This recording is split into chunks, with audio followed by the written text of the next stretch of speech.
Hello students, हम लोगों ने पिछले वीडियो में पढ़ा है कि conversion of galvanometer into an ammeter. फिर हमने बताया था conversion of galvanometer into voltmeter. इस पर एक प्रॉब्लम करते हैं पहले, conversion of galvanometer into voltmeter. इस क्वेश्चन को गौर से देखिए। How can we make a galvanometer with G is equal to 20 ohm and Ig is equal to 1 milliampere into a voltmeter with a maximum range of 10 volt? Question में दिया हुआ है Ig का वैल्यू क्या है, G का value क्या है। G क्या होता है?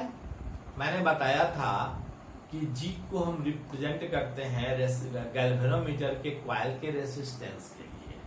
गैल्वेनोमीटर के कॉइल का रेसिस्टेंस G से हम इंडिकेट करते हैं, इसको रिप्रेजेंट करते हैं, और यह दिया हुआ है 20 ओम। और Ig क्या होता है? गैल्वेनोमीटर से जो करंट गुजर सकता है मैक्सिमम, यानी फुल स्केल डिफ्लेक्शन के लिए जितना करंट गुजरता है, दैट इज Ig। तो Ig का वैल्यू भी हमको मालूम है, और पोटेंशियल डिफरेंस जो मालूम करना था वो पोटेंशियल डिफरेंस 10 वोल्ट है। तो हमें मालूम करना है कि मैक्सिमम रेंज के लिए रेसिस्टेंस कितना होना चाहिए। How can we make a galvanometer with G इतना, Ig इतना, into a voltmeter with a maximum range of 10 volt. मतलब कितना रेसिस्टेंस इसमें हम जोड़ें। रेसिस्टेंस का वैल्यू हमको मालूम करना है कि G के साथ, गैल्वेनोमीटर के साथ हम कितना रेसिस्टेंस जोड़ें। तो हम इसके लिए फार्मूला आपको याद होगा कि हमने लिखा था R is equal to V by IG minus G। ये फार्मूला मैंने लिखा था। तो V का वैल्यू हमने दिया हुआ है, फुल मैक्सिमम रेंज के लिए V होना चाहिए 10 वोल्ट। Ig का वैल्यू दिया हुआ है 1 मिली एम्पियर, तो 1 into 10 to the power -3 ampere, minus G का वैल्यू दिया हुआ है 20 ओम। और इसको आप जब कैलकुलेट करेंगे तो यह हो जाएगा, यह चला जाएगा ऊपर, 10 टू द पावर 4 हो जाएगा -20, यह हो जाएगा 4998 ohm. This will be your answer. तो इसको कैलकुलेट करेंगे तो आएगा 9980 ओम। तो इतना रेसिस्टेंस अगर हम G के साथ जोड़ेंगे तब ऐसी स्थिति में 10 वोल्ट का वह पोटेंशियल डिफरेंस दिखाएगा। अब हमें पढ़ना है पोटेंशियोमीटर। देखिए, पोटेंशियोमीटर का भी वही काम है जो वोल्टमीटर का है, कुछ और भी काम है, लेकिन यह निकाल सकता है पोटेंशियल डिफरेंस भी। यह दो सेल के EMF को कंपेयर कर सकता है। दो काम ये हो गया, और यह किसी सेल का इंटरनल रेसिस्टेंस निकाल सकता है। चलिए हम देखते हैं व्हाट इज पोटेंशियोमीटर। हम आज पोटेंशियोमीटर पढ़ते हैं। पोटेंशियोमीटर बना है दो शब्द से, पोटेंशियल और मीटर, उससे बना है पोटेंशियोमीटर। हम पोटेंशियोमीटर से किसी रेसिस्टेंस के क्रॉस पोटेंशियल डिफरेंस मेजर कर सकते हैं। हम किसी से दो सेल के बीच EMF को कंपेयर कर सकते हैं, या अगर दो सेल में से एक का EMF दिया हुआ है तो उसकी सहायता से हम दूसरे का EMF मालूम कर सकते हैं। और तीसरा काम है कि हम पोटेंशियोमीटर के द्वारा हम किसी सेल का इंटरनल रेसिस्टेंस निकाल सकते हैं। ये 3 काम कर सकते हैं, जिसमें से आपके एग्जाम में 2 चीज, comparison of EMF of 2 cells और internal resistance of a cell important है, और जनरली यह पूछा जाता है, इस पर बेस्ट प्रॉब्लम भी पूछा जाता है। तो आपके मन में एक प्रश्न होगा कि जब पोटेंशियल डिफरेंस हम वोल्ट मीटर से मेजर कर ही सकते हैं, तो पोटेंशियोमीटर से मेजर करने का मतलब हम क्यों करें, हम पोटेंशियोमीटर का यूज क्यों करें? तो इसका जवाब यह है कि जब हम वोल्ट मीटर से किसी सर्किट एलिमेंट के क्रॉस पोटेंशियल डिफरेंस मेजर करते हैं, तो एक्यूरेट पोटेंशियल डिफरेंस हमको नहीं मिलता है। इसलिए एक्यूरेट नहीं मिलता है कि चाहे वोल्ट मीटर का कितना भी बड़ा रेसिस्टेंस हम रखें, कितना भी बड़ा लार्ज रेसिस्टेंस उसमें जोड़ दें, कुछ न कुछ वह करंट ले लेता है वोल्ट मीटर। और जब कुछ करंट लेता है तो जितना सर्किट एलिमेंट से जितना करंट जाना चाहिए उतना करंट नहीं जाता है, उससे कुछ कम जाता है। यानी जितना गैल्वेनोमीटर ले लिया या वोल्ट मीटर ले लिया करंट, उतना करंट को माइनस कर दीजिए, I माइनस IG करंट ही जाएगा। तो I करंट न जाकर I माइनस IG करंट चूंकि जाता है, तो पोटेंशियल डिफरेंस भी I minus IG into R होगा। इसलिए पोटेंशियल डिफरेंस जितना होना चाहिए उससे कम मेजर करता है। कहने का मतलब है कि कोई भी वोल्ट मीटर सर्किट एलिमेंट के क्रॉस पोटेंशियल डिफरेंस तो मेजर करता है, लेकिन जितना पोटेंशियल डिफरेंस एक्यूरेट होना चाहिए उससे थोड़ा कम ही पोटेंशियल डिफरेंस मेजर करता है, अर्थात वह एक्यूरेट वैल्यू नहीं देता है। तो इसके लिए हम पोटेंशियोमीटर से अगर हम किसी वायर, किसी कंडक्टर के क्रॉस पोटेंशियल डिफरेंस मेजर करते हैं, तो वह अप्रॉक्स वैल्यू नहीं बल्कि एक्यूरेट वैल्यू हमको मिलता है। तो हम देखते हैं, लिखते हैं कि what is potentiometer. Potentiometer is an electric device to determine पहला potential difference across the conductor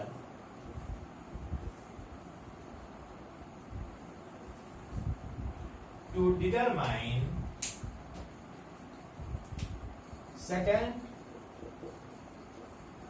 to compare EMF of two cells, and third, to determine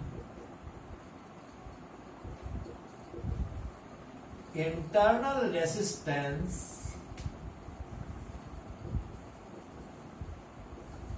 of a cell. ये तीन चीज निकालते हैं। अब मैं आपको इसका प्रिंसिपल बताऊंगा और कंस्ट्रक्शन बताऊंगा। प्रिंसिपल, यह किस प्रिंसिपल पर काम करता है इसको हम देखेंगे। यह कहता है कि यदि कोई यूनिफॉर्म क्रॉस सेक्शन एरिया का वायर हो जिससे कांस्टेंट करंट I फ्लो कर रहा हो, ऐसी स्थिति में पोटेंशियल डिफरेंस जो होता है यह लेंथ के प्रोपोर्शनल होता है, लेंथ ऑफ द कंडक्टर के प्रोपोर्शनल होगा। V is proportional to L। If a constant current passes through a conductor of uniform cross section,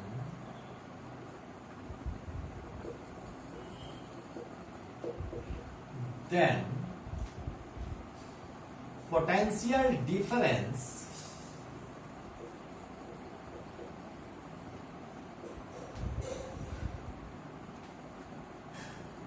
between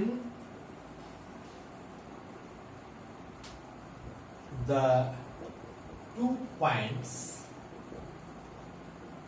of that conductor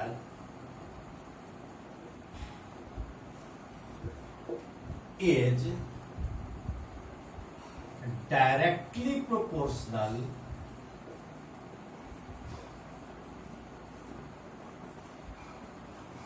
to the length between the points.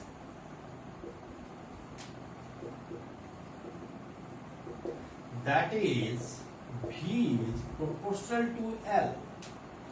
कहने का मतलब है कि अगर uniform cross section का wire है तो conductor का लेंथ जितना ज्यादा होगा उतना ही ज्यादा उसके दो एंड के बीच या उसके दो पॉइंट के बीच पोटेंशियल डिफरेंस होगा. V is proportional to L.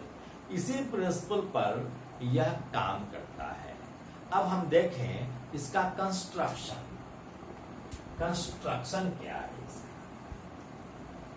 वास्तव में क्या होता है कि एक वुडन प्लेटफॉर्म पर 5 मीटर या 7 मीटर या कहीं कहीं 10 मीटर भी 10 मीटर लेंथ का और यूनिफॉर्म क्रॉस सेक्शन का कॉन्स्टेंटन का बना हुआ एक वायर को स्ट्रेच करके रखा जाता है.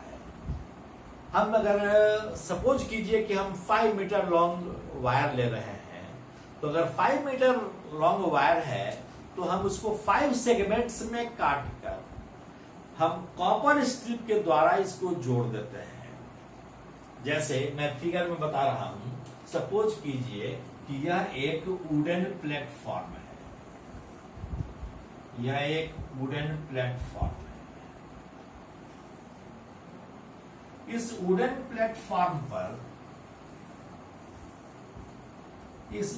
प्लेटफॉर्म पर सपोज कीजिए कि वायर है कॉपर स्ट्रिप के सहारे यह इसको हम क्लैंप किए हुए हैं कॉपर स्ट्रिप के सहारे. यह कॉपर स्ट्रिप यहां भी है. इसको कॉपर स्ट्रिप के सहारे क्लैंप किया गया है.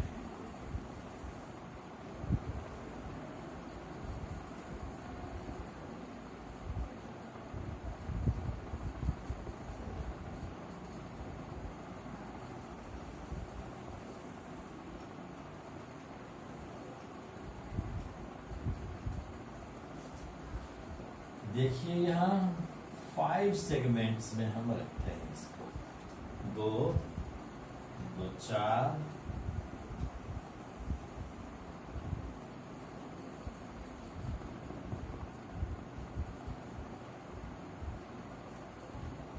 1 5.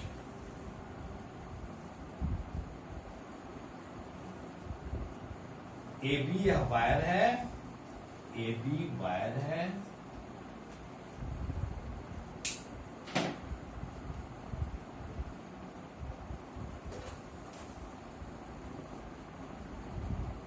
और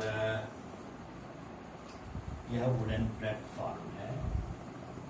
और इस वुडन प्लेटफॉर्म में इस वायर के पैरेलल एक मीटर स्केल रखा हुआ है. यह है मीटर स्केल. यह इसी पर स्टिक रहता है. वुडन प्लेटफॉर्म पर ही होता है रहता है. यह वुडन प्लेटफॉर्म पर यह स्केल है.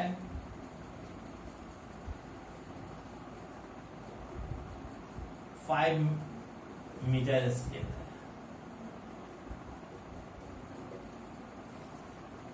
ये आपका वुडन प्लेटफॉर्म है. यह मीटर स्केल है. यह कॉपर स्ट्रिप्स कहलाते हैं. यह भी कॉपर स्ट्रिप्स ही है. एबी वायर की लंबाई 5 मीटर है, लेकिन इसको हम 5 मीटर को सीधे लंबाई में बिछाएंगे तो बहुत बड़ा हो जाएगा ना. तो इसको हम कन्वीनियंट बनाने के लिए हम एक वुडन प्लेटफॉर्म पर 5 सेगमेंट में काट कर बनाते हैं. यह वायर बना हुआ है कॉन्स्टेंटन का. यह वायर बना हुआ है कॉन्स्टेंटन का. और यह वायर जो है वह यूनिफॉर्म क्रॉस सेक्शनल एरिया का है. सब यूनिफॉर्म है। यह मीटर स्केल है, यह मीटर स्केल इसलिए लगा हुआ है कि हम मेजर करेंगे पोटेंशियल डिफरेंस मेजर करने के लिए या ईएमएफ को कंपेयर करने के लिए, ठीक है। तो यही इसकी बनावट है और हम देखेंगे कल नेक्स्ट क्लास में हम लोग देखेंगे कि इसके द्वारा हम कैसे दो सेल के ईएमएफ की तुलना करते हैं या कैसे किसी सेल का इंटरनल रेजिस्टेंस निकालते हैं। ओके, आज बस इतना ही। कंस्ट्रक्शन के बाद हम एप्लीकेशंस नेक्स्ट क्लास में बताएंगे। Thank you very much, all the best.